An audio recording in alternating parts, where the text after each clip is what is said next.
আসছো, চুলটা আছে তো বাবা। দেখো রাত্রি বাজে এখন 11টা। আমি এই স্নান করলাম, এখন আমার মেয়ে আমার চুল আছে দেখো। আচ্ছা আচ্ছা,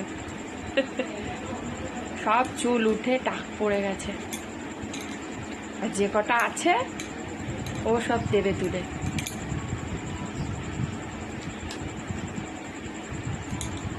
একদিকে বাবা, এদিকে আসাও।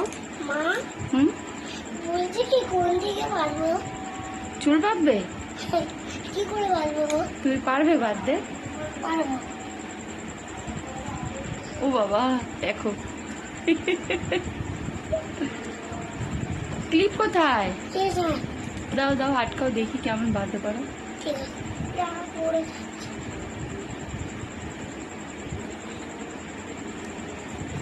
ও বাবা, শিখে গেছে তো।